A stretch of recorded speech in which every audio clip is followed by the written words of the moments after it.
चलो जी, good morning. तो last class का रिवाइज किया था, क्या क्या किया था हमने लास्ट क्लास में, एक बार रिवाइज कर लेते हैं फटाफट से।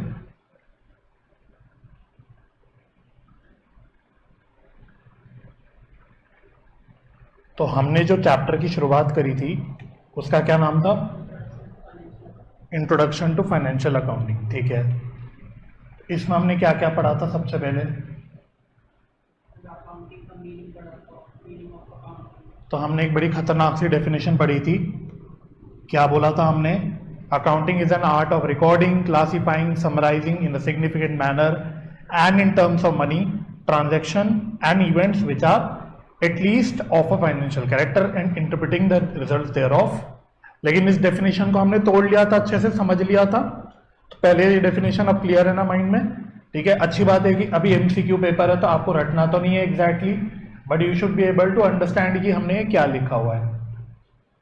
ठीक है जी, और क्या देखा था हमने फिर बोला था अकाउंटिंग बिजनेस का एक लैंग्वेज होता है, उसके ऊपर हमने थोड़ी सी डिस्कशन करी थी। ठीक है, एक बिजनेस को अंडरस्टैंड करने में हेल्प करता है क्या क्या, कि हमने जो भी बिजनेस ऑपरेशंस करे उसके क्या रिजल्ट्स निकले। इसके अलावा ऑन अ पर्टिकुलर डेट, साल खत्म होने के बाद हमारी पोजीशन क्या है, यानी हमारी फाइनेंशियल पोजीशन क्या है। फाइनेंशियल पोजीशन का क्या मतलब बताया था मैंने? अगर मैं बोलूं सिंपल भाषा में, it means position of assets and liabilities. ठीक है, सिंपल एंड टेक्निकल वे में थोड़ा सा अगर हम मिला के बोले तो it is a position of assets and liabilities, की एक पर्टिकुलर डेट पे मेरे पास क्या क्या एसेट्स है और उस पर्टिकुलर डेट पे मेरी क्या क्या लाइबिलिटीज है।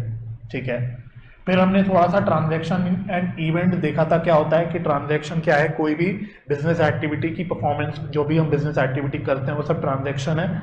और इवेंट क्या होता है? Results of transaction. इस पर हमने एग्जाम्पल भी देख लिया था। ठीक है, इसके अलावा हमने एक अकाउंटिंग का प्रोसेस समझा था। तो ऊपर ऊपर से मोटा मोटा बोलते हैं, सबसे पहले क्या करना है हमको? आइडेंटिफिकेशन करना है। फिर क्या करना है? मेजरमेंट। किसमें मेजरमेंट?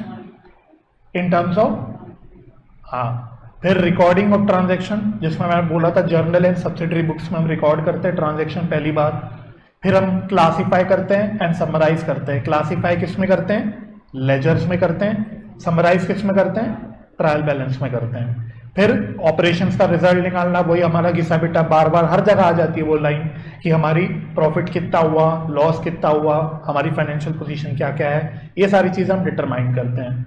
फिर हमने जो भी रिजल्ट्स वगैरह निकाले उसको बैठ के हम एनालाइज करते हैं, इंटरप्रेट करते हैं कि भाई रिजल्ट्स कैसा है, अच्छा है कि बुरा है, बुरा है तो क्यों बुरा है, हम कैसे इसको ठीक कर सकते हैं, अच्छा है तो हम और कैसे अच्छा कर सकते हैं। जो भी एनालिसिस वगैरह करनी है वो सब हम करते हैं।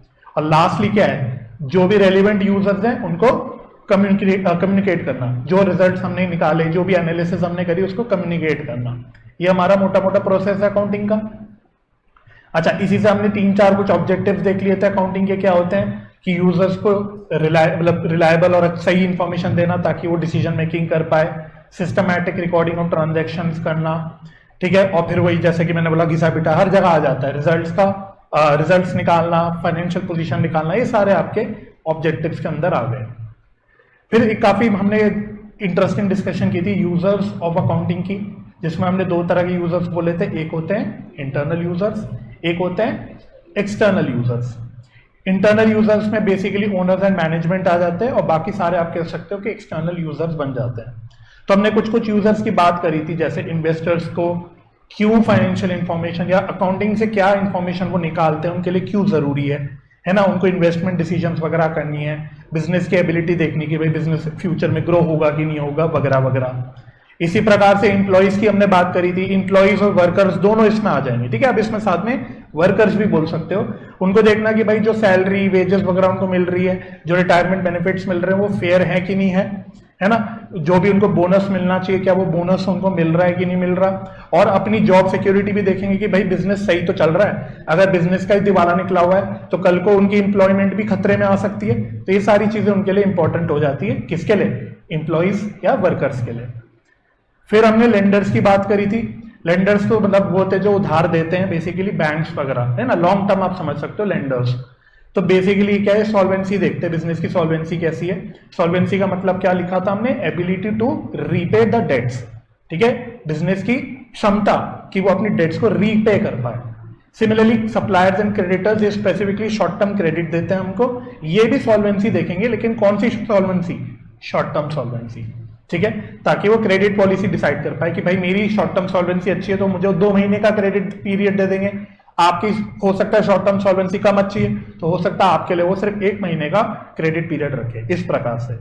फिर कस्टमर्स की तो सबसे आई थिंक इंटरेस्टिंग बात मैंने करी थी, इसमें मैंने आपको बताया था कि भाई अगर कोई सप्लायर का कोई कस्टमर है, ठीक है, मैं कस्टमर हूं आपका और आपसे मुझे कुछ बहुत जरूरी रॉ मटेरियल फॉर एग्जांपल मिलता है, ठीक है, जिसके बिना मेरा गुजारा नहीं है और वो रॉ मटेरियल मुझे कहीं और से आसानी से नहीं मिल सकता, तो मेरे लिए जरूरी है कि आपका बिजनेस सही चलता रहे ताकि आप मुझे कंटिन्यूसली अपने जो भी मटेरियल वगैरह वो सप्लाई करते रहो जिससे मेरा बिजनेस आगे चलता रहे।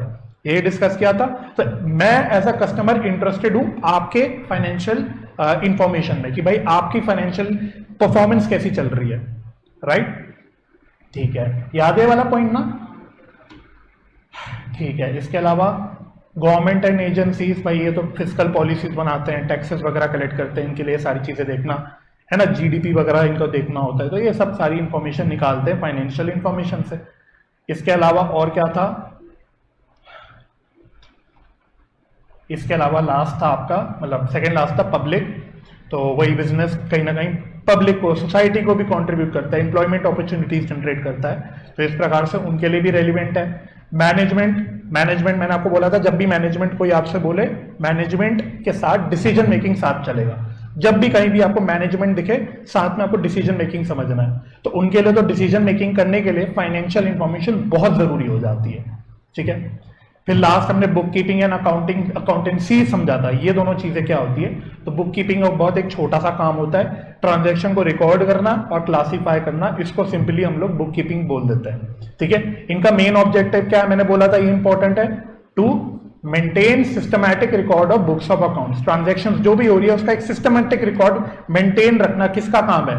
बुक कीपर का, ठीक है। अच्छा, अकाउंटेंसी क्या है? अकाउंटेंसी बेसिकली जो हम कर रहे हैं, हम क्या कर रहे हैं? हम अकाउंट्स को पढ़ रहे हैं, हम अकाउंटिंग की स्टडी कर रहे हैं, तो इस स्टडी को जहां पे सारी हम नॉलेज गेन करते हैं अकाउंटिंग से रिलेटेड, इसको हम बोल देते हैं अकाउंटेंसी। तो अकाउंटेंसी मैंने क्या बोला था, एक बहुत बड़ा सागर है जिसके अंदर पहले अकाउंटिंग आ गई, और अकाउंटिंग का एक और छोटा सा पार्ट क्या बन गया? Book keeping. यही चीजें करी थी। तो जरा चेक करें हमारे ऑनलाइन धुरंधरों का क्या हाल है, क्या है भी कि नहीं हमारे साथ। चलो नहीं है, कोई नहीं, ठीक है। तो आज क्या करेंगे हम? सबसे पहले तो लास्ट मैंने आपको बुक कीपिंग के बारे में लिखवाया था, तो एक छोटा सा मैं आपको डिफरेंस लिखवाना चाहता हूं क्योंकि थोड़ा सा ही इंपॉर्टेंट होता है। तो जैसे मैं लिखूं हेडिंग वैसे डालो एक बार जरा, बुक कीपिंग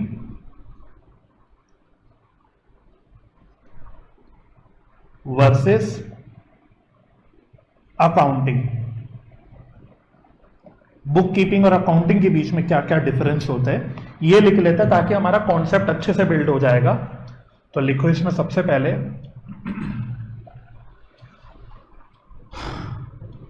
तो बुक कीपिंग में फर्स्ट लिखना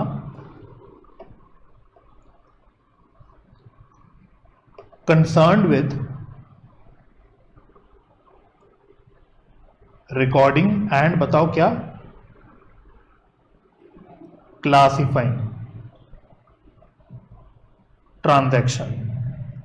और अकाउंटिंग में लिखो it is concerned with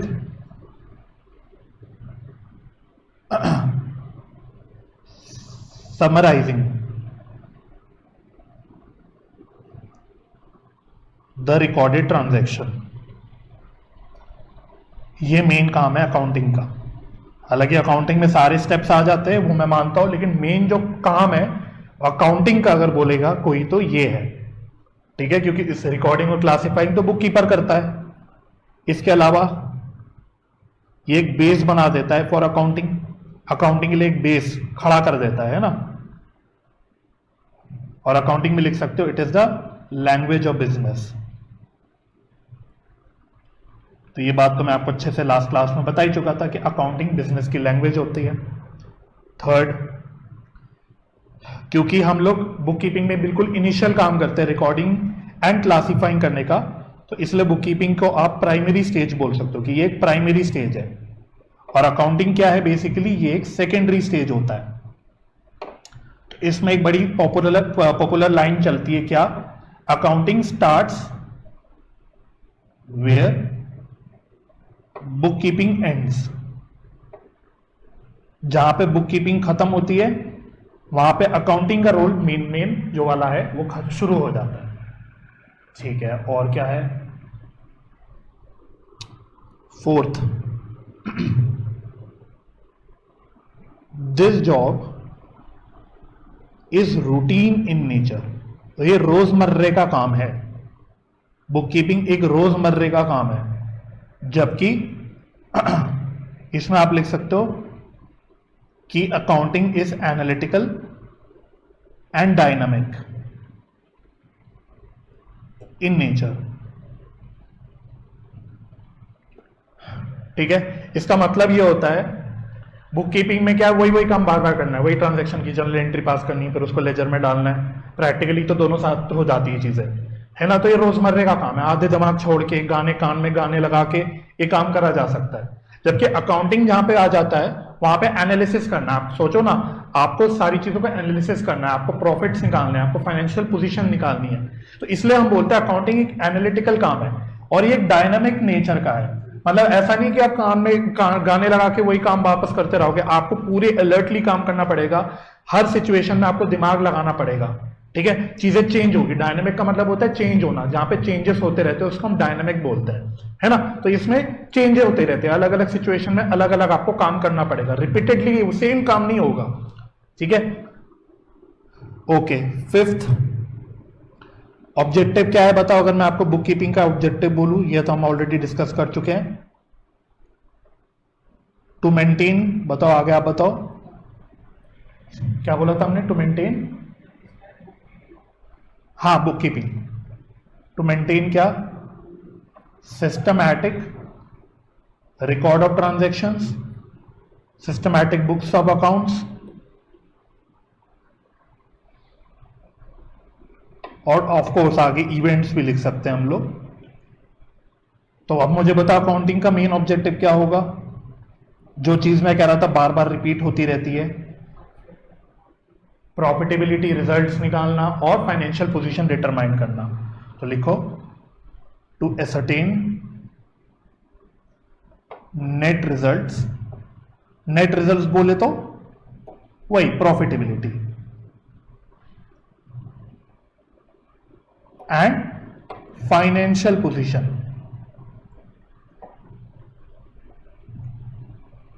and financial position. और साथ ही साथ खाली इसको डिटरमाइन करके काम नहीं चलता कि मैंने डिटरमाइन कर दिया क्या प्रॉफिट हुआ वगैरह वगैरह, इसके साथ साथ हमें इसे कम्युनिकेट भी करना है, and communicate to the users.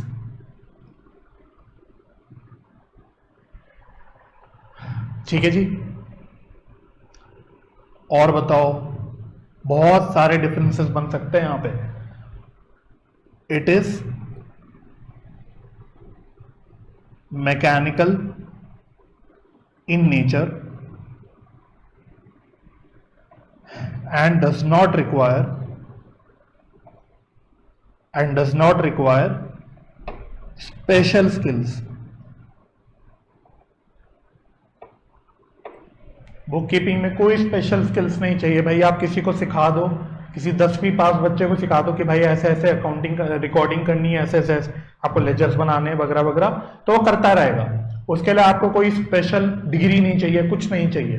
लेकिन अकाउंटिंग करने के लिए, जैसे आप सीएमए कर रहे हो, आप एक स्पेशलाइज्ड डिग्री ले लोगे तो आप एक स्पेशलाइज्ड पर्सन होगे।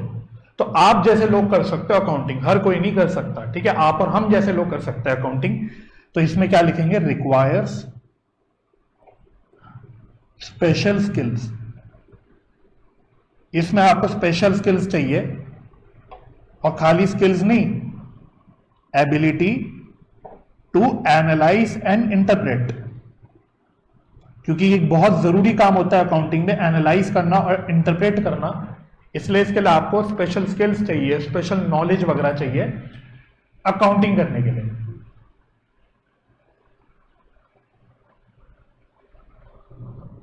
सेवेंथ, does not help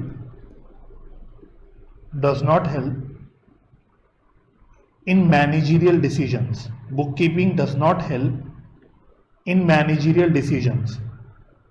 मतलब आप खुद सोचो ना भाई, ट्रांजैक्शन जर्नल पे रिकॉर्ड हो रहा है, लेजर हो रहा है, उससे मैनेजमेंट को क्या लेना देना? उनके डिसीजन के लिए जरूरी नहीं है।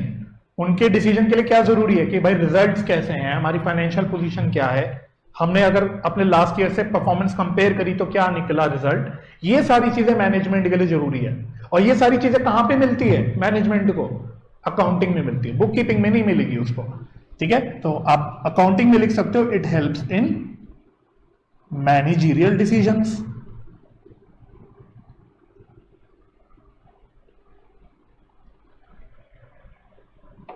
चलो लास्ट, और नहीं लिखेंगे, लास्ट लिखेंगे no subfield of bookkeeping. Bookkeeping की कोई और सबफील्ड नहीं है, बुक कीपिंग अपने आप में बस एक छोटा सा काम है, खत्म। No subfield of bookkeeping. जबकि जब आप अकाउंटिंग की बात करते हो तो देयर आर मेनी सबफील्ड्स, जैसे कि आपका मेन कॉस्ट अकाउंटिंग, जैसे कि आपका मेन मैनेजमेंट अकाउंटिंग, और आजकल तो बड़े नए नए टाइप ऑफ अकाउंटिंग उभर के आ रहे हैं। जैसे पता नहीं आपने कभी सुना होगा कि नहीं, ह्यूमन रिसोर्स अकाउंटिंग, कभी ऐसा कुछ सुना है आपने? नहीं सुना, पढ़ोगे कभी ना कभी, सुनोगे आगे जाके। ये भी कोई नई टाइप ऑफ अकाउंटिंग निकल के आ रही है आजकल, ह्यूमन रिसोर्स अकाउंटिंग एटसेट्रा। मतलब अकाउंटिंग के कई सारे अपने सब फील्ड्स होते हैं, है ना। हम कॉर्पोरेट अकाउंटिंग एक स्पेशल कर देते हैं भाई, हम कंपनीज के लिए अलग से अकाउंटिंग पढ़ते हैं जिसको हम कॉर्पोरेट अकाउंटिंग बोल देते हैं। वो भी एक पार्ट ऑफ फाइनेंशियल अकाउंटिंग ही है, बट वो एक स्पेसिफिकली रिलेट करता है टू कंपनीज, है ना। तो इसलिए अकाउंटिंग के क्या है, कई सारे सब फील्ड्स हो सकते हैं। चलो जी लिख लो इसको, और यहां तक बताओ कोई दिक्कत?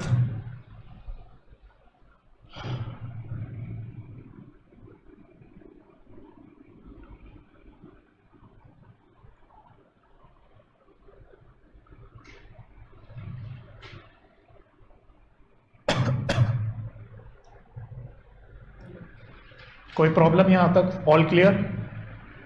चलो अब नेक्स्ट हम काफी इंपॉर्टेंट डिस्कशन अब स्टार्ट करेंगे।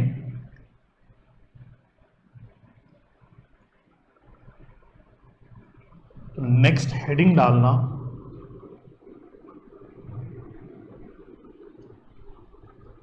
Four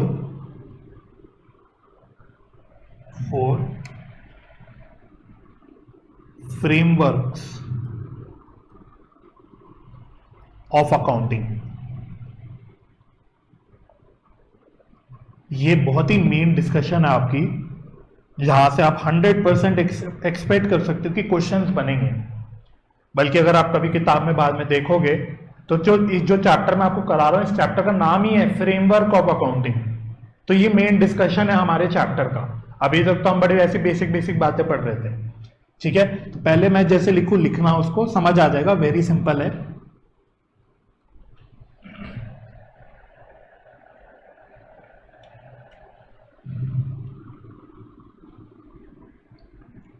Just a second.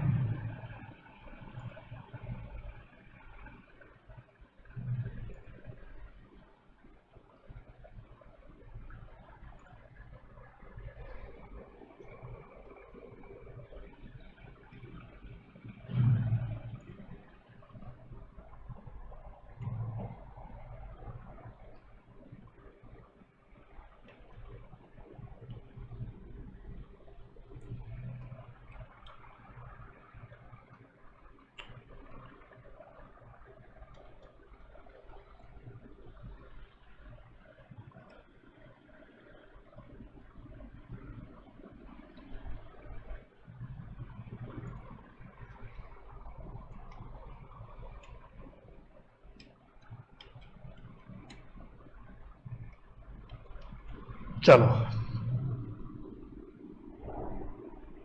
तो इसमें ऐसे लिखेंगे हम, कैसे लिखेंगे? तो इसमें लिखना CLIR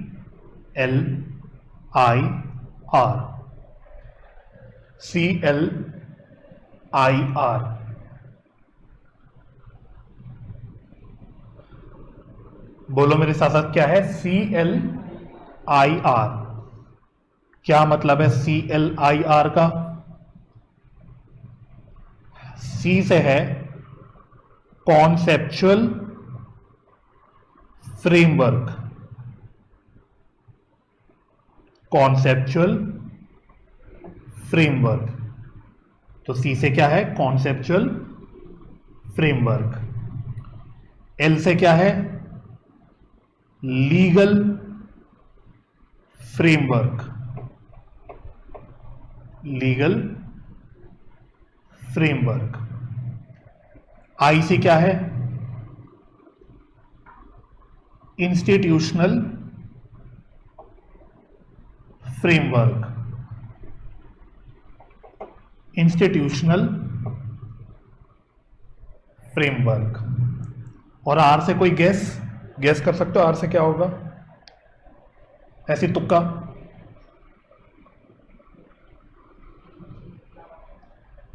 नहीं, कोई भी तुक्का मार लो। तुक्का मारने में कोई थोड़ी है, कोई आप केबीसी में हारने थोड़ी वाले हो 1 करोड़ रुपए। तुक्का मारो बस, कुछ आ रहा हो दिमाग में।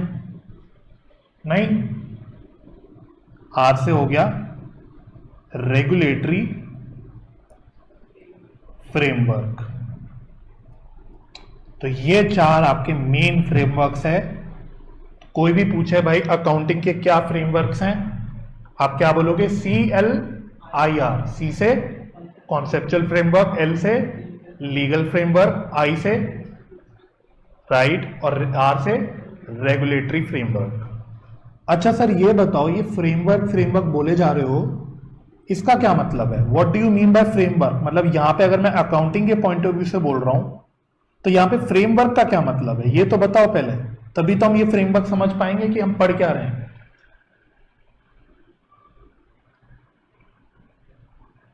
तो लिखो यहां पे फ्रेमवर्क का क्या मतलब है?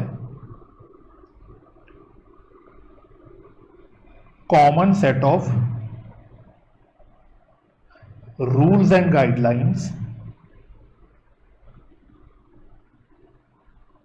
that is used to measure, recognize and present the information in financial statements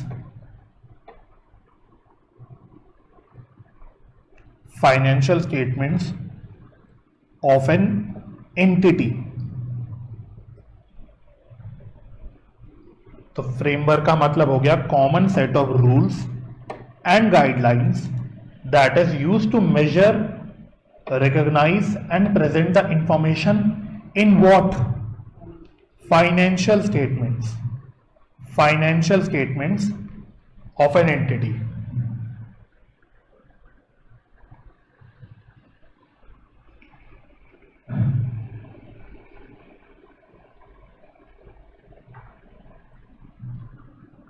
financial statements का मतलब समझते हो?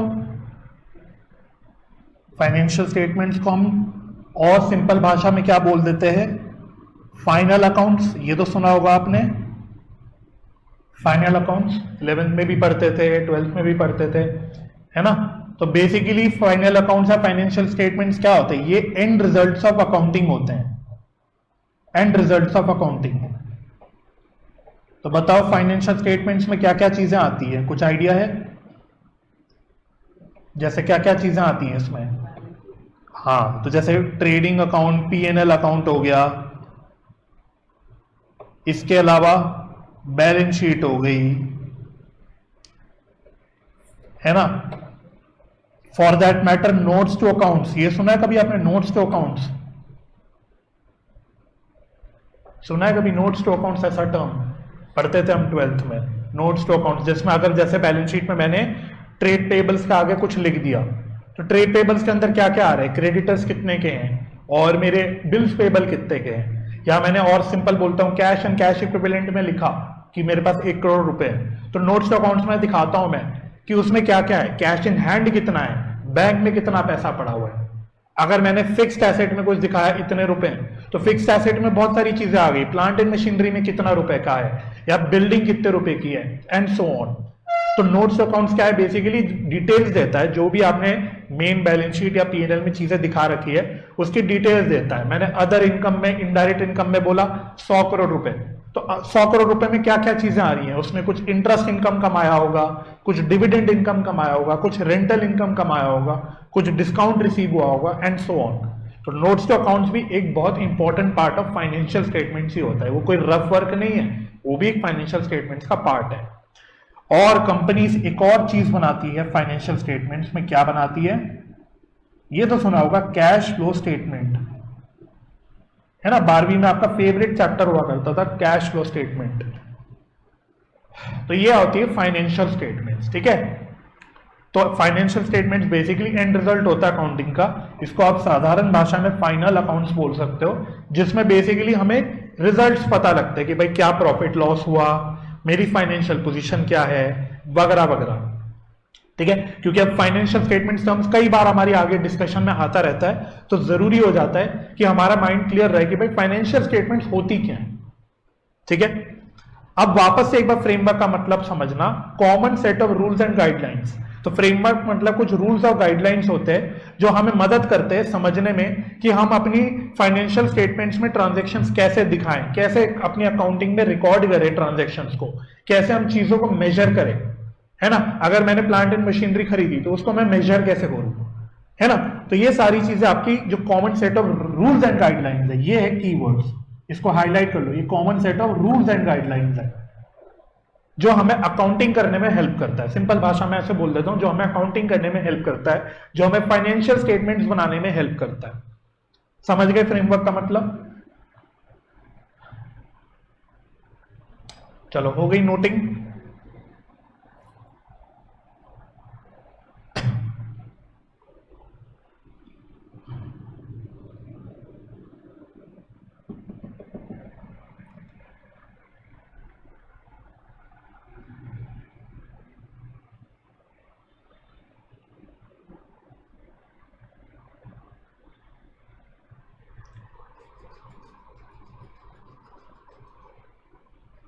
हो गया?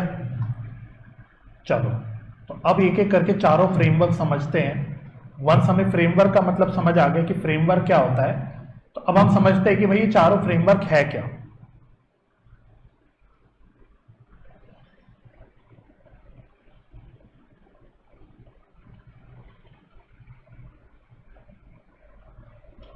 चलो, तो नंबर 1 डालना, फर्स्ट फ्रेमवर्क क्या था बताओ?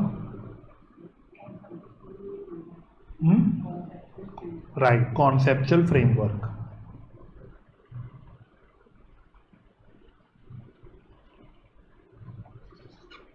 तो लिखो इसमें फर्स्ट एरो डाल के,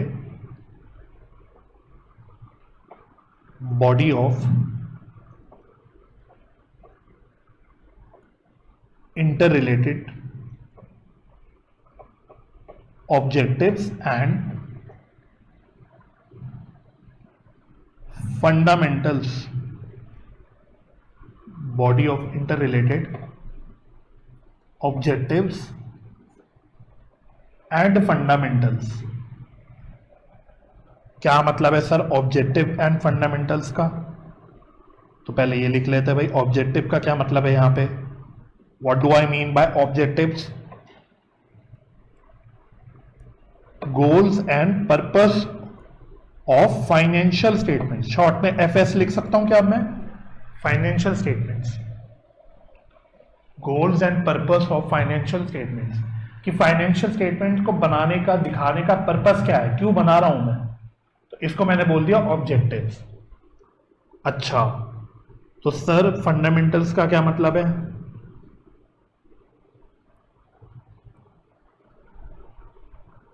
फंडामेंटल्स, तो इसमें लिखो underlying concepts that helps in achieving the above objectives.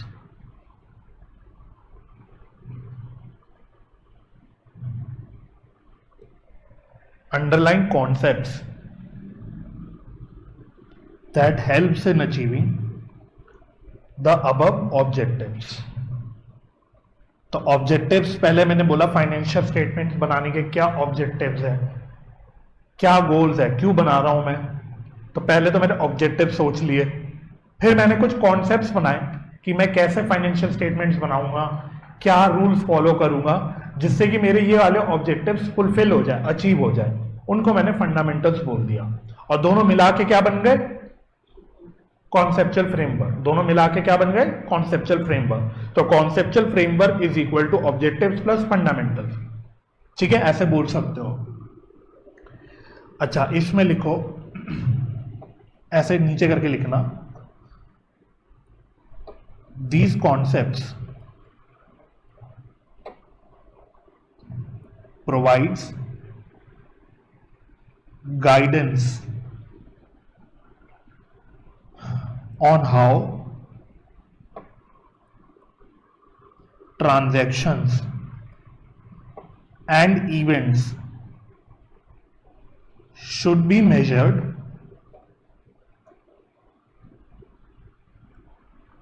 and recorded।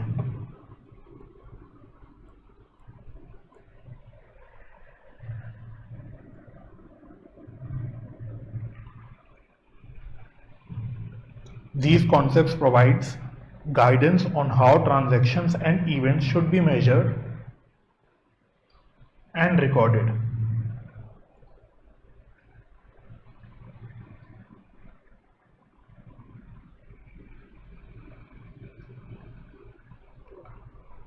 है ना।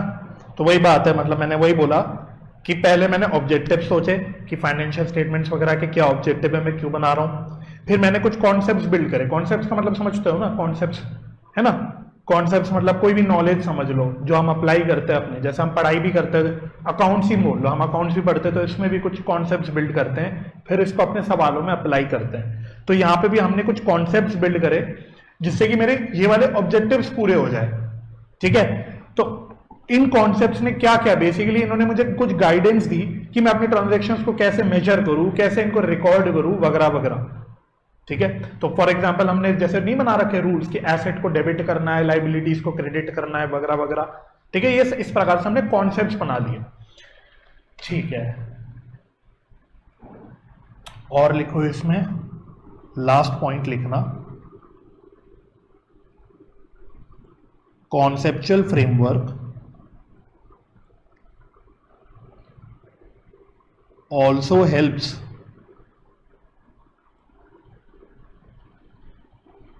in determining in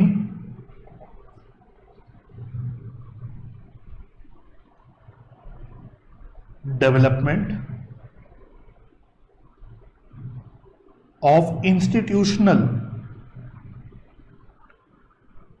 frameworks। Conceptual framework also helps in development of institutional framework। ठीक है, तो ये तो अभी बस नोट करके छोड़ दो, क्योंकि अभी इंस्टीट्यूशनल फ्रेमवर्क हम पढ़ेंगे तब लिंक होगी ये बात। तो फिलहाल बस ये लिख के छोड़ दो, और एक और पॉइंट इसमें लिख देना बस, ये पक्का पक्का लास्ट पॉइंट है। Conceptual framework also guides on the qualitative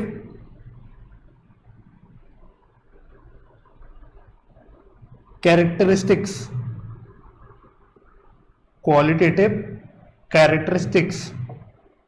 of financial statements।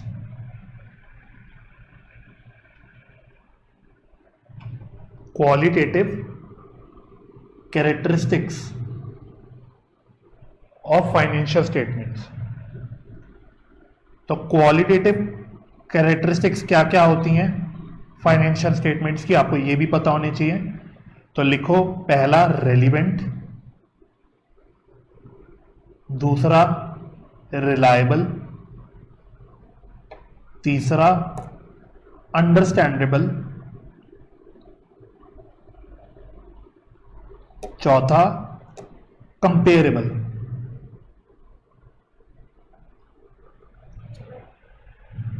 Relevant, reliable, understandable and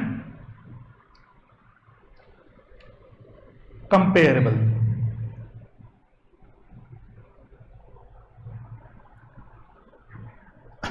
ठीक है, तो ये 4 कैरेक्टरिस्टिक्स आपको याद रखने हैं। तो जब भी आपको बोले कि भाई अकाउंटिंग इंफॉर्मेशन के क्या क्वालिटेटिव कैरेक्टरिस्टिक्स होने चाहिए या फाइनेंशियल स्टेटमेंट्स के क्या क्वालिटेटिव कैरेक्टरिस्टिक्स होने चाहिए, तो फटाफट से बोलो वो क्या क्या है। रेलिवेंट, रेलिवेंट मतलब जरूरी, मतलब अगर मैं आपको अकाउंट्स पढ़ा रहा हूं तो ये नहीं होना चाहिए कि मैं आपको साथ में ज्योग्राफी और हिस्ट्री भी लिखवाया जा रहा हूं, है ना, सिर्फ रेलिवेंट चीज है। तो आलतू फालतू चीजें नहीं होनी चाहिए हमारी फाइनेंशियल स्टेटमेंट्स में।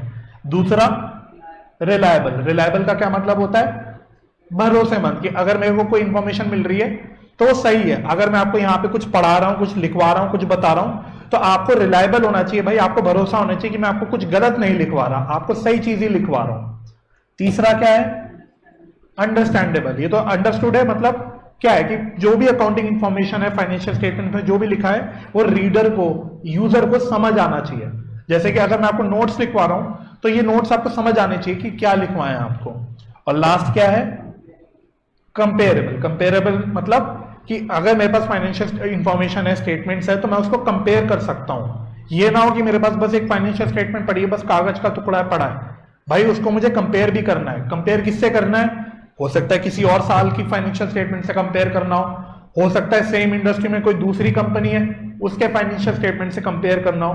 तो ये सारी चीजें एक क्वालिटेटिव कैरेक्टरिस्टिक्स आप बोल सकते हो किसी भी फाइनेंशियल स्टेटमेंट की होनी चाहिए, रेलिवेंट, रिलायबल, अंडरस्टैंडेबल, कंपेरेबल। ठीक है, तो ये हो गया आपका कॉन्सेप्चुअल फ्रेमवर्क। बढ़े आगे, कोई दिक्कत? चलो, सेकंड क्या था हमारा, बताओ, लीगल फ्रेमवर्क। तो डालो heading legal framework.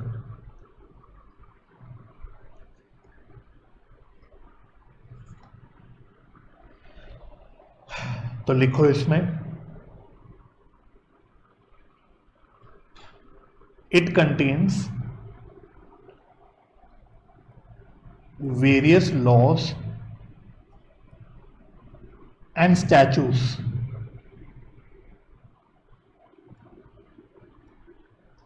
that controls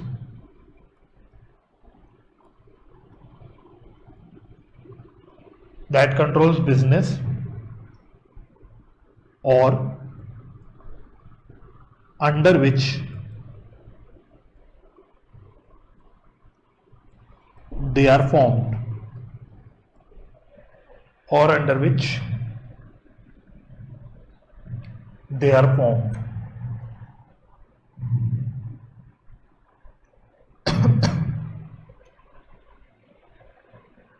जब मैं लीगल वर्ड बोलता हूं तो आपके दिमाग में क्या आता है,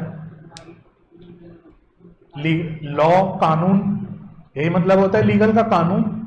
तो हमारे बिजनेसेस के गवर्नेंस के लिए भी कुछ कुछ लॉज बने हुए हैं, कुछ कुछ स्टैच्यूज हैं। स्टैच्यूज मतलब भी लॉ ही समझ लो, एक प्रकार से एक्ट। एक्ट सुना है ना, जैसे हम इंडियन पार्टनरशिप में एक्ट बोलते हैं, कंपनीज एक्ट बोलते हैं। लॉ में अभी आप कौन सा एक्ट पढ़ रहे हो, इंडियन कॉन्ट्रैक्ट एक्ट 1872। तो बहुत सारे ऐसे लॉ बने हुए हैं हमारे देश के अंदर जो एक बिजनेस को गवर्न करते हैं। लॉ का मतलब सिर्फ क्रिमिनल लॉ नहीं होता, लॉ का मतलब बहुत सारे लॉ होते हैं जिसके अंदर हमारे बिजनेस भी चलते हैं। और जहां पे आपने बोल दिया कि लॉ जो बिजनेस को गवर्न कर रहे हैं या कोई ऐसा कानून जिसके अंदर बिजनेस बन रहा है, वहां पे आपके अकाउंटिंग के लिए भी वो जरूरी हो जाता है ना, बिकॉज आपकी अकाउंटिंग कानून से बाहर तो नहीं चल सकती ना, आपकी अकाउंटिंग को कानून के अंदर अंदर ही चलना पड़ेगा। इसलिए बहुत सारे ऐसे कानून हैं जो आपके अकाउंटिंग के लिए कुछ फ्रेमवर्क लेकर देते हैं। दिखाऊंगा भी, लिखवाऊंगा कैसे कैसे, आपको समझ आ जाएगा। ठीक है, और मजे की बात यह है जब मैं लॉ और स्टैच्यू बोलता हूं तो सिर्फ लॉ स्टैच्यू नहीं, मतलब इंडियन कॉन्ट्रैक्ट एक्ट तो खाली एक्ट नहीं, और भी चीज है। लिखो, it includes various rules formed under these statutes. ठीक है, स्टैचूज के आगे चाहे लिख लो, बाद में आपको कंफ्यूजन हो, इसका मतलब जो आप एक्ट बोलते हो ना लॉ के अंदर, Indian partnership act, Indian contract act, negotiable instruments act, तो ये आप स्टैचूज बोल रहे हो, ठीक है, ये स्टैचूज है। तो मजे की बात यह है, ये जो एक्ट्स हैं इनके अंदर अपने कुछ रूल्स भी बनते हैं। ये बात आपने पढ़ी अभी क्या लॉ में, कि लॉ के अंदर क्या क्या आता है, एक्ट्स आते हैं, रूल्स आते हैं, सर्कुलर्स आते हैं, बहुत सारी चीजें आते हैं, केस लॉज आते हैं, बहुत कुछ आता है लॉ के अंदर। लॉ जब मैं बोलता हूं वो भी एक अपने आप में बहुत गहरा सागर है। तो बहुत सारे एक्ट है जिनके अंदर कुछ रूल्स बनाती है सरकार, सेंट्रल गवर्नमेंट, वो भी आपके इस लीगल फ्रेमवर्क का ही पार्ट बनते हैं। उदाहरण के तौर पे बोलता हूं, इनकम टैक्स, तो आपने सुना होगा वर्ड इनकम टैक्स। तो इनकम टैक्स के लिए जो लॉ है वो है income tax act, income tax act 1961। लेकिन साथ ही में उसके कुछ रूल्स भी बने हुए हैं, इनकम टैक्स रूल्स 1962। तो वो मिला के पूरा आपका लीगल फ्रेमवर्क बनता है, ठीक है। तो एग्जांपल्स लिखें कुछ लॉ के, क्या क्या एक्ट्स हैं जो आपके बिजनेसेस पे इंपैक्ट रखते हैं। तो पार्टनरशिप्स के लिए कौन सा एक्ट होता है बताओ?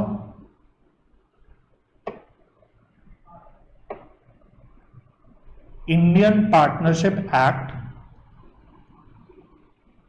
1932। तो आपका एमसीक्यू में पूछा जा सकता है, इसलिए लिख लो आप इसको, आपको पता होना चाहिए जब पार्टनरशिप बोलेंगे तो कौन सा एक्ट दिमाग में आना चाहिए, इंडियन पार्टनरशिप एक्ट 1932।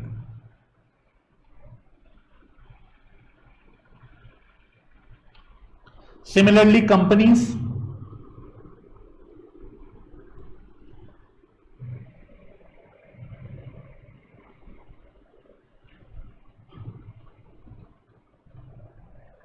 कंपनीज के लिए कौन सा एक्ट है, कुछ पता है आपको?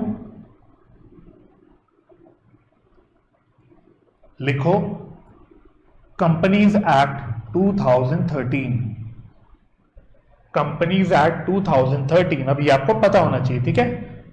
तो अब ध्यान रखना है, अब आपको पता होगा फ्यूचर में कभी भी कोई पूछे भाई कंपनीज में कौन सा एक्ट लगता है, कंपनीज एक्ट 2013।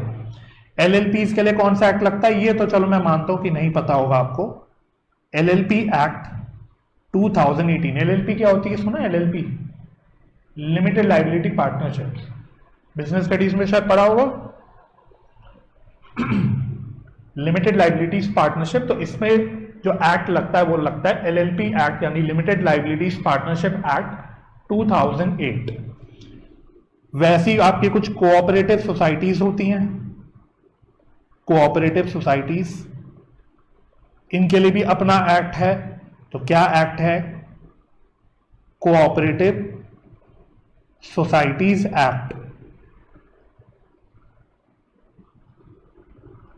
1912।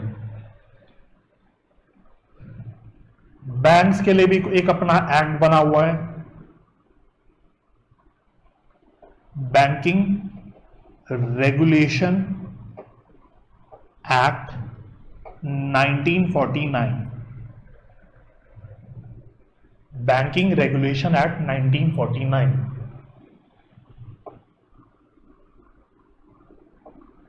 इंश्योरेंस कंपनीज के लिए एक्ट बना हुआ है,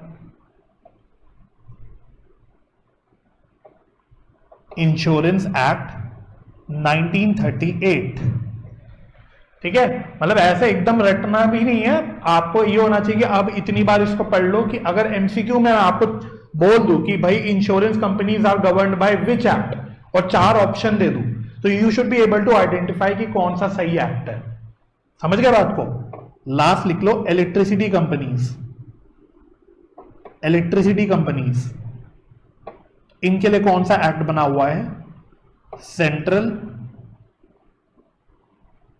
electricity act 2003, central electricity act 2003 etcetera. ये तो बस एग्जांपल्स है, ठीक है। ऑब्वियसली कोई लिस्ट नहीं बनाई जा सकती, दीज आर जस्ट एग्जांपल्स।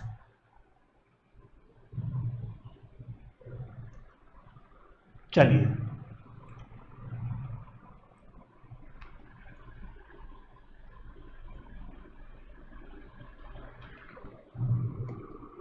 हो गया। चलो नेक्स्ट लास्ट एरो लिख लो इसमें, these loss may also provide schedules that provides important guidelines on form and content of financial statements, of form and content of financial statements.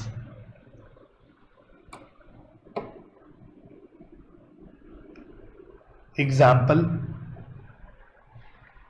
लिख लो, पहले चर्चा करेंगे इस पर। दीज लॉज में also provide schedules that provides important guidelines on form and content of financial statements.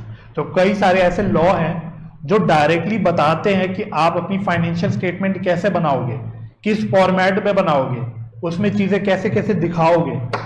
इसका best example है companies के केस पे, आपने 12th में भी पढ़ा था, शेड्यूल 3 ऑफ कंपनीज एक्ट 2013। याद है कुछ ऐसा पढ़ा था आपने 12th में, थर्ड बुक में, शेड्यूल 3 ऑफ कंपनीज एक्ट 2013। इसमें अलग अलग पार्ट्स होते थे। पार्ट 1 में वो बैलेंस शीट का फॉर्मेट देता था, पार्ट 2 में वो आपको P&L का फॉर्मेट देता था, है ना। तो इस प्रकार से बैंकिंग रेगुलेशन एक्ट में भी कुछ हो सकता है, आपका कुछ फाइनेंशियल स्टेटमेंट्स के लिए कुछ फॉर्मेट कंटेंट दे रखा हो। इंश्योरेंस एक्ट में भी हो सकता है। तो बेसिकली लॉ कई बार क्या होता है, बिजनेसेस के लिए कुछ गाइडलाइंस दे देते हैं कि भाई आप अपने फॉर्म एंड कंटेंट कैसे रखोगे फाइनेंशियल स्टेटमेंट्स का। फॉर्म का मतलब क्या हो गया, फॉर्म का मतलब हो गया फॉर्मेट। तो याद है हम 12वीं में आपको रटवाया करते थे कि भाई यही फॉर्मेट है बैलेंस शीट का, इसी ऑर्डर में चीजें आनी चाहिए उसके अंदर, आप उसको ऊपर नीचे नहीं कर सकते। सिमिलरली कंटेंट का मतलब क्या हुआ, कंटेंट का मतलब आपकी फाइनेंशियल स्टेटमेंट में कैसे कैसे इंफॉर्मेशन आएगी, क्या क्या इंफॉर्मेशन आप दिखाओगे। अगर आपको राउंडिंग ऑफ करनी है, फिगर्स को राउंड ऑफ करना है, तो राउंड ऑफ कैसे करोगे, कौन सी चीजें आपकी मटेरियल चीजें दिखेंगी अलग से, कौन सी चीज को आप कैसे कैटेगराइज करोगे, बहुत सारी चीजें। शेड्यूल 3 अगर आप एक्चुअली में पढ़ोगे ना कंपनीज एक्ट 2013 का, हम तो बहुत उसका लिमिटेड पार्ट पढ़ते हैं, हम फॉर्मेट वगैरह पढ़ लेते हैं, थोड़ा सा उसकी क्लासिफिकेशन समझ लेते हैं, लेकिन शेड्यूल 3 अपने आप में बहुत बड़ा है। अगर आप उसका एक्चुअल टेक्स्ट पढ़ोगे शेड्यूल 3 का, आपका दिमाग खराब हो जाएगा। इतनी सारी चीजें दे रखी हैं उसमें, हर चीज के लिए उसने गाइडलाइन दे रखी है। तो इसी प्रकार से जो आपके कानून होते हैं उसमें कई सारे ऐसी चीजें होती है, कई शेड्यूल्स दे रखे हैं जिसमें आपको फॉर्म एंड कंटेंट पता लगता है कि आपका फाइनेंशियल स्टेटमेंट का क्या फॉर्म एंड कंटेंट होगा। और उसका एग्जाम्पल क्या हो गया, best example schedule 3 of companies act 2013। ठीक है, तो ये सब आपका कहां पे आ गया, लीगल फ्रेमवर्क। समझ आ गई लीगल फ्रेमवर्क बात। चलो तो थर्ड फ्रेमवर्क में आ जाओ, बताओ थर्ड फ्रेमवर्क क्या था, इंस्टीट्यूशनल फ्रेमवर्क। वेरी गुड, लिखो, हेडिंग डालो इंस्टीट्यूशनल फ्रेमवर्क। इंस्टीट्यूशनल फ्रेमवर्क, अब ये क्या नहीं बोला है भाई, लिखो इसमें। it includes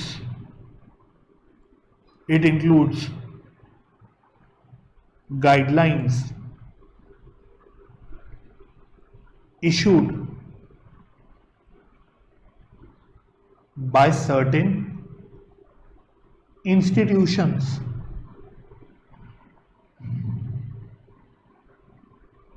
empowered to oversee the development of respective fields, of their respective fields लिखना इसमें, of their respective fields of their respective fields.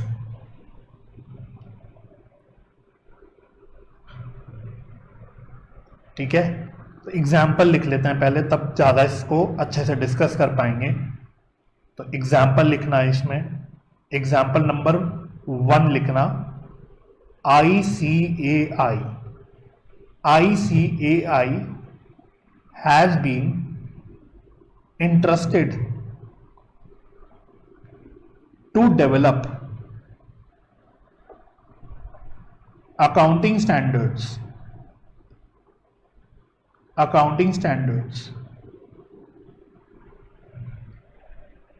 ICAI has been interested to develop accounting standards.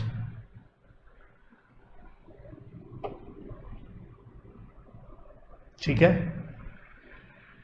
इसी प्रकार से एक काम करना, थोड़ी सी जगह छोड़ना, कम से कम नहीं तो 8-9 लाइन की जगह छोड़ देना, और सेकंड एग्जाम्पल लिखना। सेकंड एग्जाम्पल है आपका institute of cost accountants of India. Institute of cost accountants of India, इसमें लिखो institute of cost accountants of India, इनका एक कॉस्ट अकाउंटिंग स्टैंडर्ड बोर्ड है, cost accounting standard board.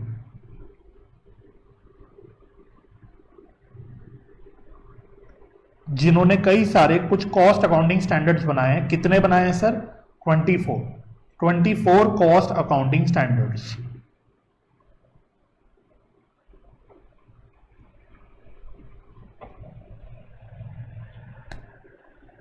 Cost accounting standards.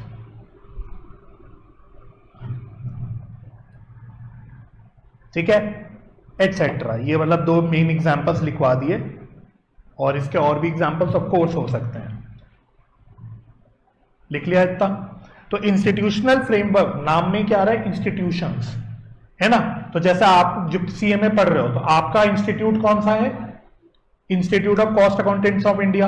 आपके दोस्त लोग सीए पढ़ रहे हैं, उनका इंस्टीट्यूट क्या है?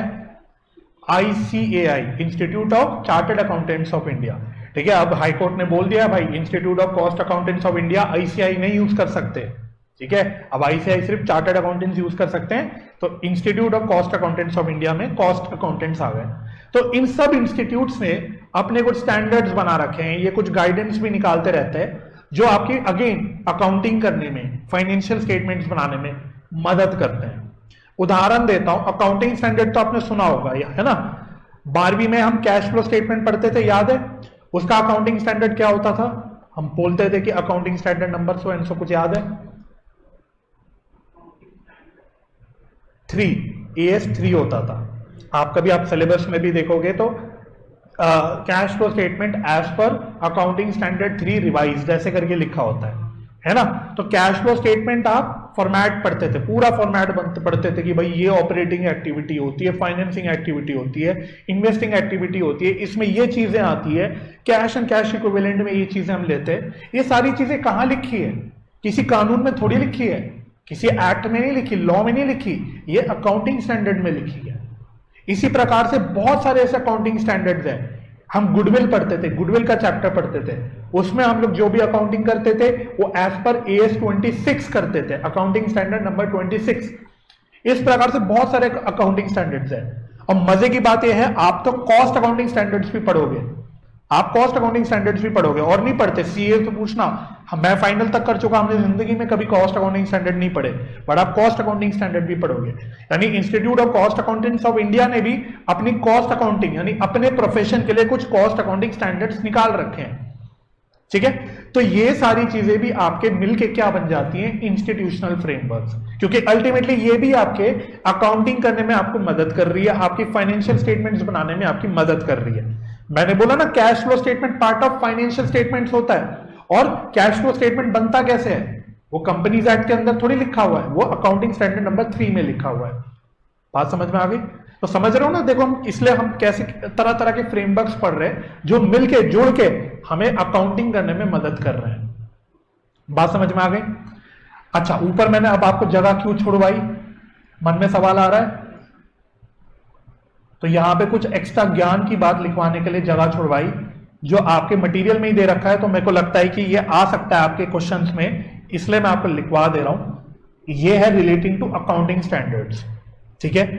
तो क्या है इस आज के टाइम पे, अगर मैं बोलूं आज के टाइम पे हमारे 2 सेट्स ऑफ अकाउंटिंग स्टैंडर्ड्स चलते हैं, तो लिखो 2 sets of accounting standards. Accounting standards को हम शॉर्ट में एएस बोल देते हैं। क्या 2 सेट्स ऑफ अकाउंटिंग स्टैंडर्ड्स चलते हैं इसमें? एक लिखना एज पर कंपनीज, जैसे जैसे मैं लिखूं वैसे वैसे लिखना, as per companies accounting standards rules 2021। इनको हम बस बोलते हैं अकाउंटिंग स्टैंडर्ड्स।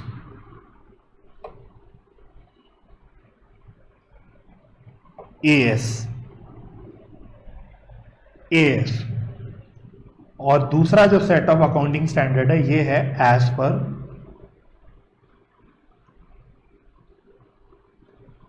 कंपनीज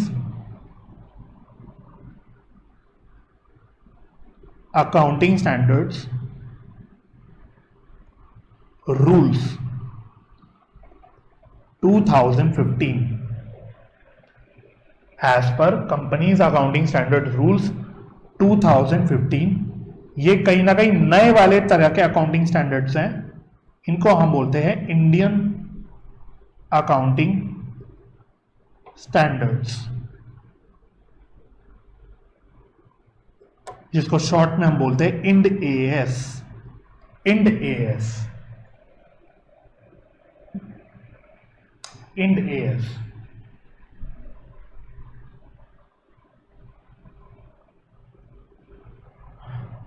तो मैं इंपॉर्टेंट पार्ट पे हाईलाइट कर देता हूं। तो हमारे इस वक्त सिंपल भाषा में इंडिया में 2 सेट्स ऑफ अकाउंटिंग स्टैंडर्ड्स चलते हैं। एक को हम बोलते हैं एएस, ये पुराने हैं जो पहले से चलते आ रहे हैं, और अब ये कुछ नए अकाउंटिंग स्टैंडर्ड्स निकल के आए हैं जिनको हम बड़ा बड़ा बोलते हैं इंडियन अकाउंटिंग स्टैंडर्ड्स, और जिनको कॉमनली बोला जाता है इंड एएस। ठीक है? ये बेसिकली इंड एएस जो बने हैं, ये बने हैं टू कन्वर्ज विद आईएफआरएस। ये ग्लोबल बेसिकली अकाउंटिंग स्टैंडर्ड्स होते हैं आईएफआरएस। तो इंडिया ने क्या किया, बेसिकली इंडिया ने आईएफआरएस को नहीं अडॉप्ट किया, उन्होंने अपने आईएफआरएस को कन्वर्ज कर दिया, मतलब एक कन्वर्जेंस का रूट लिया जिसमें उन्होंने आईएफआरएस के हिसाब से अपने इंडियन अकाउंटिंग स्टैंडर्ड्स बना दिए, Indian accounting standards.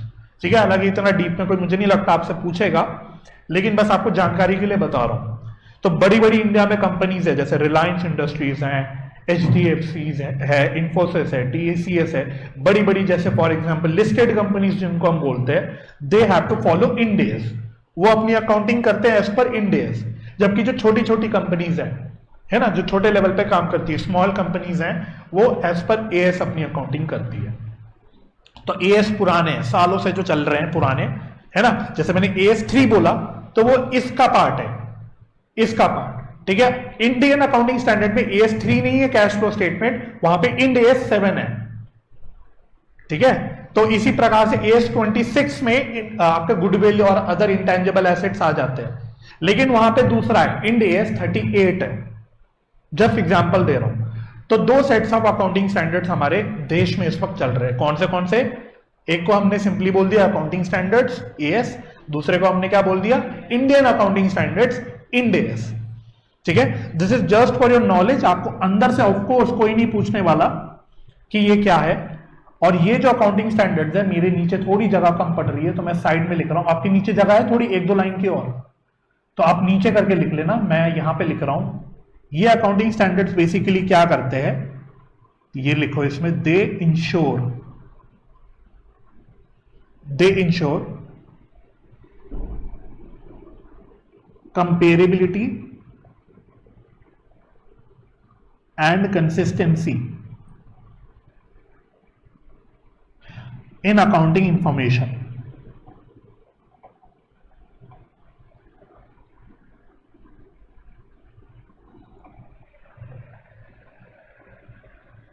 Because ultimately हम फाइनेंशियल अकाउंटिंग पढ़ रहे हैं और फाइनेंशियल अकाउंटिंग से रिलेटेड जो है वो है अकाउंटिंग स्टैंडर्ड्स।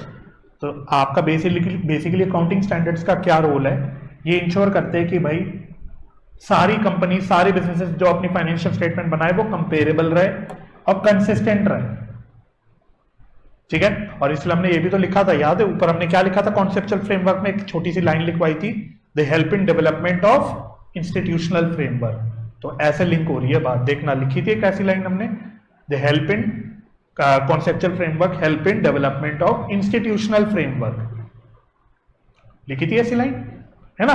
बिकॉज अल्टीमेटली यही जो कॉन्सेप्ट्स है, जो कॉन्सेप्चुअल फ्रेमवर्क में हम कॉन्सेप्ट्स बिल्ड करते हैं, उन्हीं से आपके अकाउंटिंग स्टैंडर्ड्स बन के आते हैं। इसलिए यहां पे भी हमने लिखा कि अकाउंटिंग स्टैंडर्ड्स अल्टीमेटली किसमें मदद करते हैं, comparability and consistency of accounting information, ठीक है।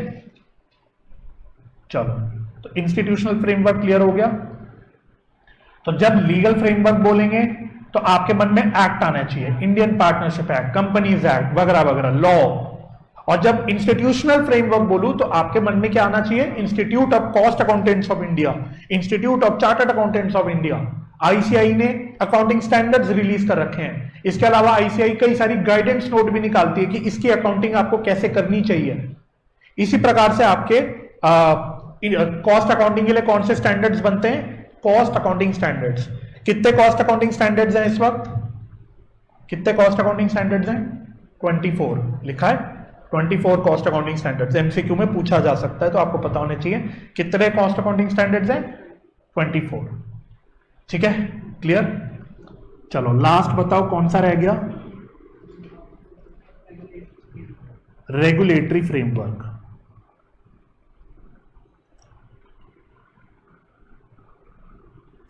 रेगुलेटरी फ्रेमवर्क, इसमें लिखो it covers various regulatory authorities that governs activities of various businesses, that governs activities of various businesses। तो पहले इसमें भी मैं आपको एग्जाम्पल्स लिखवा देता हूं तो आप समझ पाओगे बेहतर ढंग से कि क्या हम यहां पे लिखना चाह रहे हैं। तो फॉर एग्जाम्पल मनी मार्केट है, मनी मार्केट जैसे बैंक्स वगैरह हैं या एनबीएफसीज हैं, इनको कौन सी संस्था गवर्न करती है, सुना होगा आपने reserve bank of India, RBI. Similarly India में जो कैपिटल मार्केट्स है, स्टॉक मार्केट हो गई जैसे स्टॉक मार्केट फॉर एग्जांपल, इनको कौन सी संस्था गवर्न करती है, आपने सुना होगा SEBI, securities and exchange board of India, है ना। इसी तरह से इंश्योरेंस सेक्टर जो है, इंश्योरेंस सेक्टर के लिए कौन सी संस्था बन रखी है इंडिया में, IRDAI, IRDAI, IRDAI। IRDAI का फुल फॉर्म पता है क्या आपको, insurance regulatory development and authority, sorry and development authority of India, insurance regulatory and development authority of India, ठीक है। इसी तरह से पेंशन फंड्स, पेंशन फंड्स, इनके लिए कौन सी बनी हुई है संस्था, PFRDA, pension fund regulatory and development authority. IRDAI का फुल फॉर्म क्या है? Insurance regulatory and development authority of India. लिख लेना अगर याद ना हो तो, नहीं तो गूगल भी मार लोगे तो मिल जाएगा, ऐसी कोई बड़ी बात नहीं, गूगल भी मार सकते हो बाद में, बट आपको पता होना चाहिए। वैसी टेलीकॉम सेक्टर जैसे एयरटेल है, जियो है, वोडाफोन आइडिया है, तो इसके लिए कौन सी संस्था बनी हुई है जो गवर्न करती है इनको? TRAI, ट्राई बोलते हैं इसको, TRAI, telecom regulatory authority of India, telecom regulatory authority of India, TRAI, yes, TRAI, telecom regulatory authority of India. ठीक है, तो इनमें ऐसे एक कर्ली ब्रैकेट बनाना और लिखना regulations issued by these authorities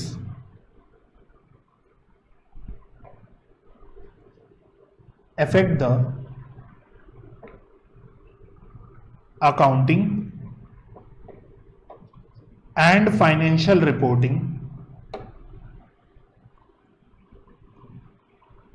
of businesses.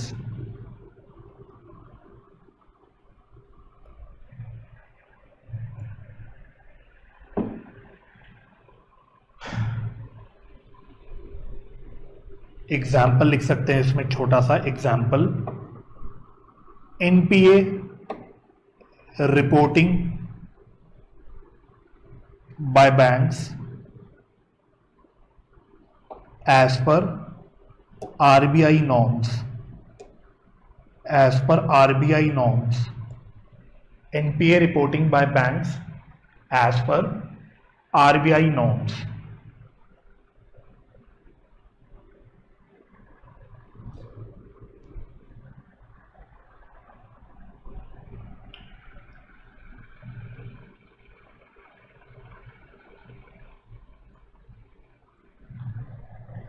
ठीक है, तो बेसिकली रेगुलेटरी फ्रेमवर्क में क्या आ गई? कुछ रेगुलेटरी अथॉरिटीज आ गई।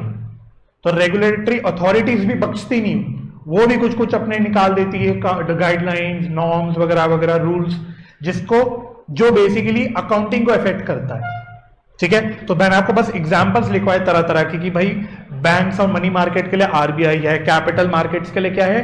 सेबी है, और इंश्योरेंस सेक्टर के लिए क्या है? IRDAI, पेंशन फंड के लिए क्या है? PFRDA, और टेलीकॉम सेक्टर के लिए क्या है?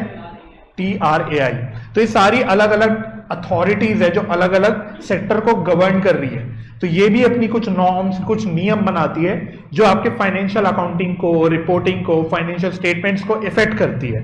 इसका बेस्ट एग्जांपल मेरे को जो समझ आया वो लिखवाया, NPA। ये सुना है आपने वर्ड कभी? NPA न्यूज वगैरह में, NPA। तो वैसे तो आपको नहीं पढ़ना NPA क्या होता है, आपकी जानकारी के लिए बता रहा हूं। NPA मतलब होता है non performing assets, non performing assets, non performing assets.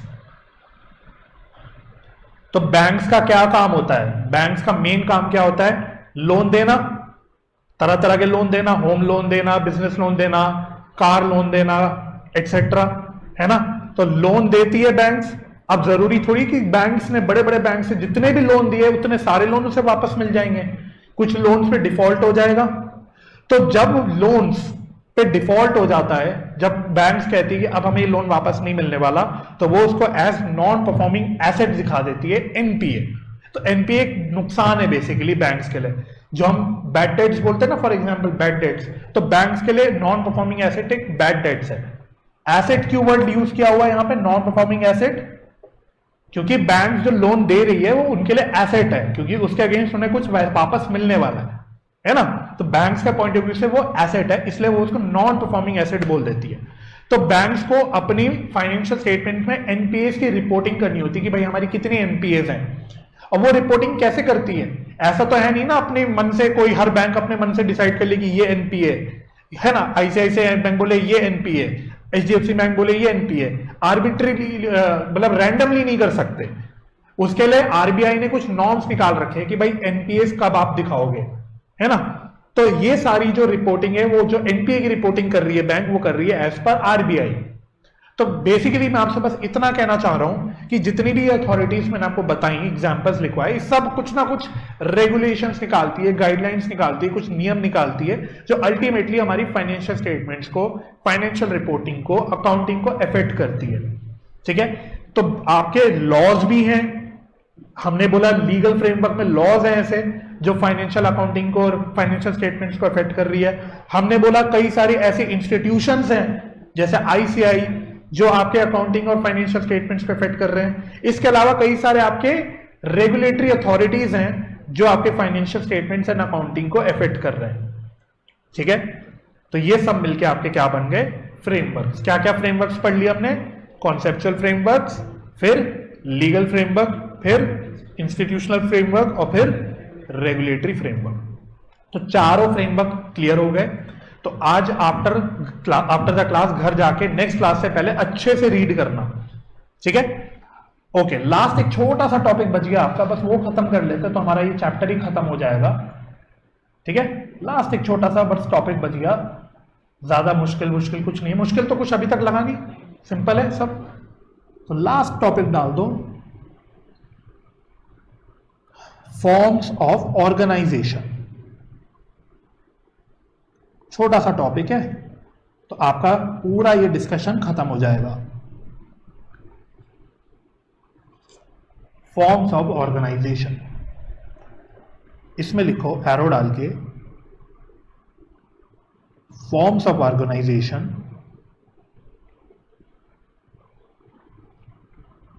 Determines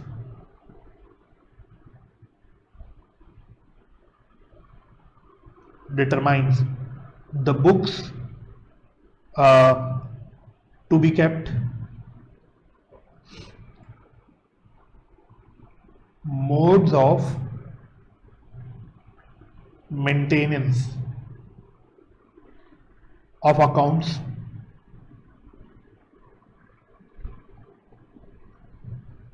components of financial statements, and extent of disclosure to be made. Extent of disclosure to be made. एक एग्जाम्पल मतलब लिखते हैं, एग्जाम्पल की हेल्प से मैं आपको बता दूंगा बात क्या है। एग्जाम्पल लिखना सेंटर ऑफ द पेज में, चाहे कैसे लिखना एग्जाम्पल। कुछ आपके कॉमन फॉर्म्स ऑफ ऑर्गेनाइजेशंस हैं जो बहुत कॉमनली दिखते हैं, जैसे आपने सुना होगा सोल प्रोप्राइटरशिप, सुना है ये आपने सोल प्रोप्राइटरशिप। वैसे ही आपने सुना होगा पार्टनरशिप फर्म्स। वैसे ही आज मैंने आपको बताया एलएलपी, लिमिटेड लाइबिलिटी पार्टनरशिप, और सबसे कॉमन कंपनीज।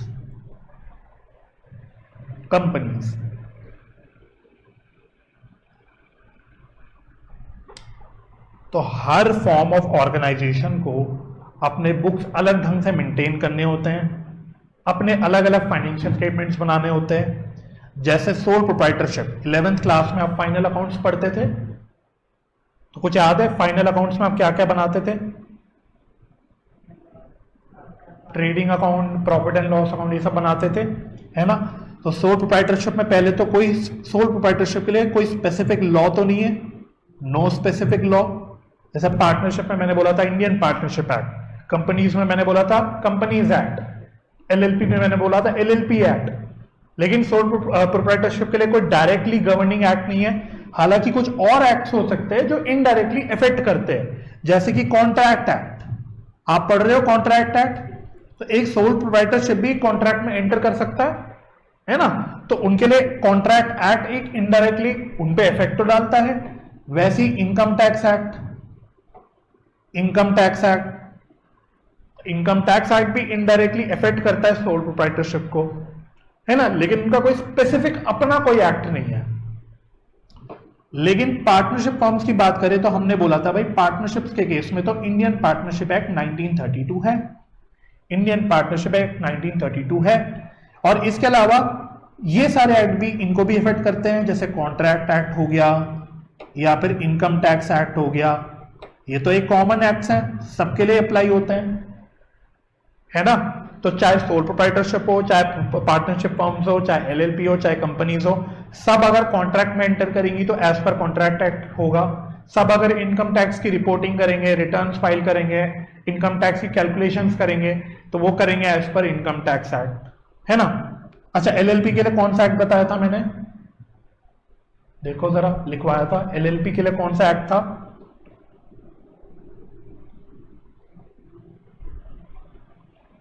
लीगल फ्रेमवर्क में चेक करो क्या लिखवाया था एलएलपी के लिए।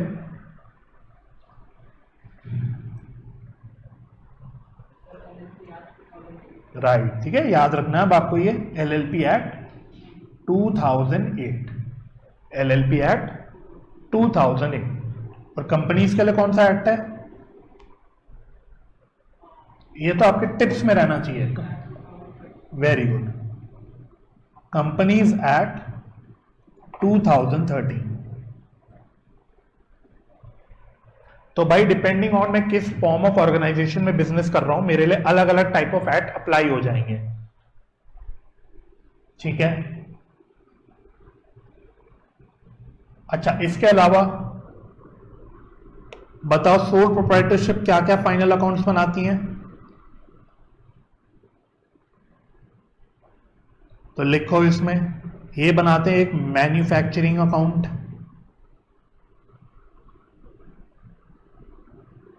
ये बनाते हैं ट्रेडिंग अकाउंट,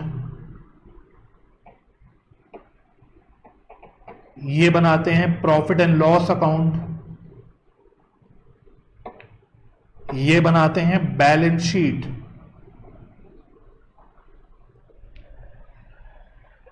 बैलेंस शीट,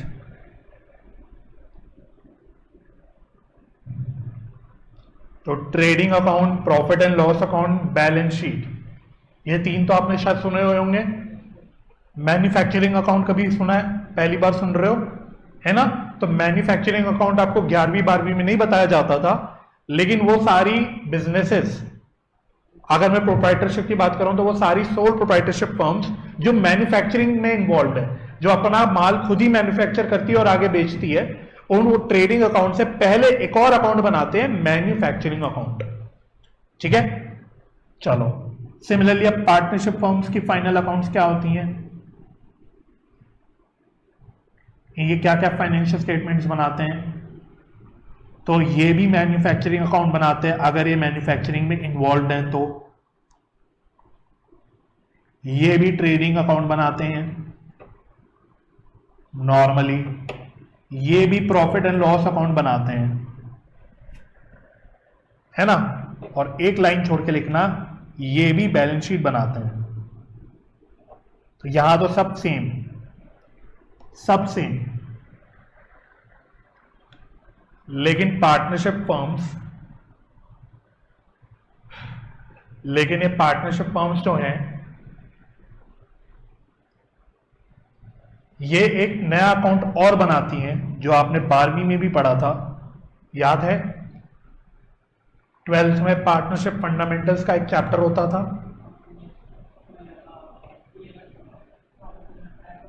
हाँ, P&L एप्रोप्रिएशन अकाउंट, ये एक एक्स्ट्रा अकाउंट बनाया जाता है bye partnership firms, P&L appropriation account, ठीक है। सारी चीजें आपसे एमसीक्यूज में आराम से पूछी जा सकती हैं, इसलिए लिखवा रहा हूं मैं आपको। अच्छा, एलएलपी की बात करते हैं, फाइनल अकाउंट्स एलएलपी क्या बनाती हैं, तो ये लिख लो, आपको वैसे नहीं पता होगा, एलएलपी P&L अकाउंट,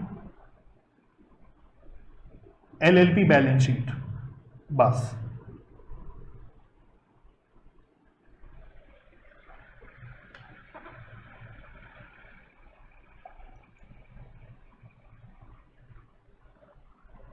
ठीक है, LLP P&L account and LLP balance sheet. और कंपनीज के केस में क्या क्या बनता है लिखो। ये क्या फाइनल अकाउंट्स बनाते हैं, तो ये बनाते हैं एक स्टेटमेंट ऑफ पीएनएल,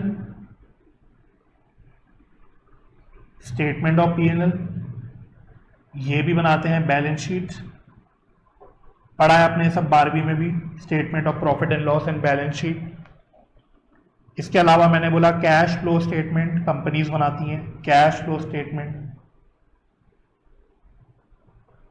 और एक और स्टेटमेंट ये प्रिपेयर करते हैं जिसको हम बोलते हैं statement of change in equity, statement of change in equity, जिसको शॉर्ट में हम बोल देते हैं सोकी, जिसको हम शॉर्ट में बोल देते हैं सोकी, SOCE। तो ये मेन फाइनल अकाउंट्स बनते हैं बाय कंपनीज।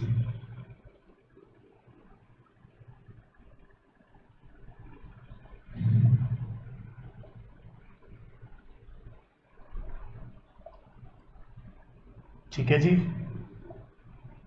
तो बस इस पे आप कांटा लगा सकते हो, नीचे चैप्टर खत्म, चैप्टर इज ओवर। ठीक है, तो फाइनल अकाउंट्स बताओ फटाफट से, बताओ सोल प्रोप्राइटरशिप कौन से फाइनल अकाउंट्स बना रहे हैं? Manufacturing account, trading account, PNL account, balance sheet. Partnership, trading account, PNL appropriation, balance sheet. और कंपनीज